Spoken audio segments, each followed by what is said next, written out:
From the Opopco Studios in Oklahoma City, this is a Thunder Update. We are brought to you by Bob Moore Ford. I'm Jenny Carlson here with Anthony Slater. Time to talk about the Thunder, and we've got to start with Russell Westbrook. His unexpected early return. It was unexpected. I mean, let's be honest. What were your thoughts when you found out he was coming back? I mean, surprised. We heard 4 to 6 weeks from the start of the regular season. That would have put it in mid-December. And we're talking about a guy that's come back and in 2 games has looked as explosive as ever. And this is early November still. I mean, he's 6 weeks away from when we thought he was going to be rusty coming back. So, I mean, 21 points last night, kind of just controlled the game. He's really controlled the game both games he's been back. I mean, he's the key to this team. Durant's the star, but I mean, he's maybe just as important. Is anybody ever going to doubt his benefit for this team anymore? I hope not. You never know. I mean, I'm sure there are still some doubters. There always will be. Yeah. But, I mean, how can you really at this point? Yeah. Did you, with his return, to me the thing that stood out most is his aggressiveness is still there. Has that been one of the things that maybe has stood out to you? I mean, he's still driving to the basket as though he never got hurt. I mean, we're talking first play back was a high pick and roll screen, cuts down the lane, right to the rim, just no tentativeness. And right there you knew, this guy, they call him the Honey Badger. He's got about 8 different nicknames that all mean, this guy does not care. He's flying through the lane. And he's back, and it's great to see. I mean, as an NBA fan, as anyone, that's the kind of player you want to see. And, he's back to what he was. Maybe even, I don't want to say better yet, but we'll see. Yeah, he's definitely hasn't lost a step. Yeah. We can safely say that. All right, so Russell Westbrook, the big Thunder news, but clearly maybe second on that list is Steven Adams.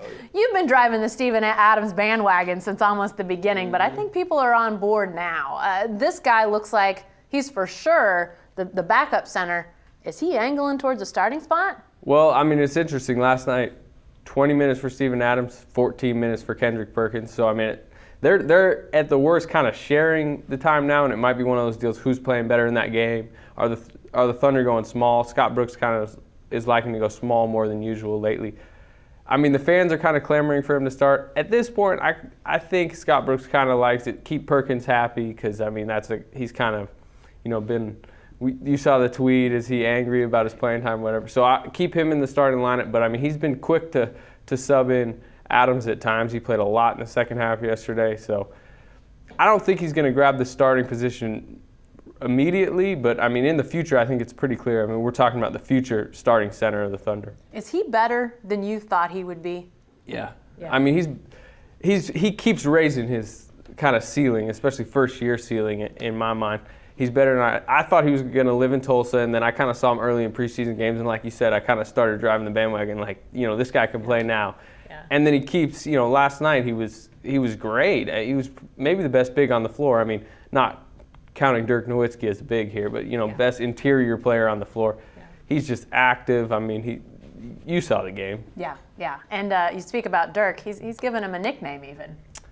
The white Kendrick Perkins for his ability to kind of mix it up.